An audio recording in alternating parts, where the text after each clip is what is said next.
Jamie, well, the past couple of days, ever since this fire really started burning out of control, they opened up this donation center here at the Annex building in Round Valley. We're by the Springerville Municipal Airport, if you're familiar with this area. And here's a lot of the items that people have been bringing in. We got snacks, we got Oreos, we got pretzels, ramen, just anything that people could need for snacks, whether it's the men and women fighting this fire on the front lines or people who have had to evacuate from their house. Obviously, we also have some hydration. We got a lot of Gatorades. We got sports drinks. We got a lot of water. And this is really only just a sliver of the donations that have come in, because as quickly as they've been coming in, they've been getting out to, again, those men and women on the front lines, as well as those people who have had to evacuate their homes. I'm pleased to be joined by the man kind of organizing this entire effort, Richard Gwynn with the Apache County Probation Office. Richard, just talk to me a little about this donation center and what you guys have been doing the last 48 hours or so. So we opened about 11 o'clock Wednesday morning, and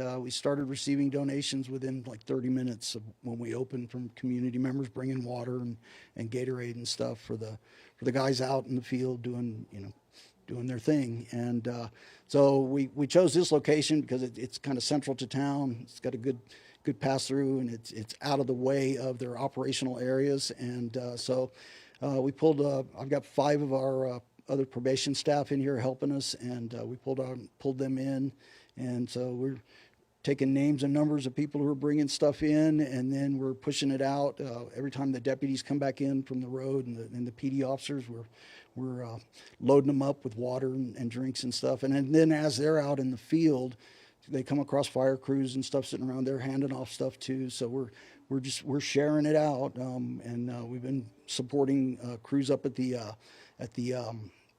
airport, and we have a shelter in St. John's that has been set up for people, and then also a large animal shelter for horses and livestock and that kind of stuff, and small animals.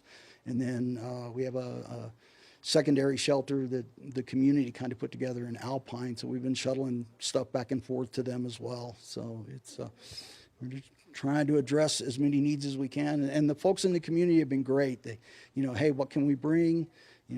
Water, sports drinks, that kind of thing, and salty snacks for the guys out on the road, and so they've really pitched in. They have a huge history of doing that. I mean, we've been through Wall of Fire and Rodeo Fire before that, and so it's just, it's nice to see. And folks are, hey, can I do something? Well, yes, you can do this.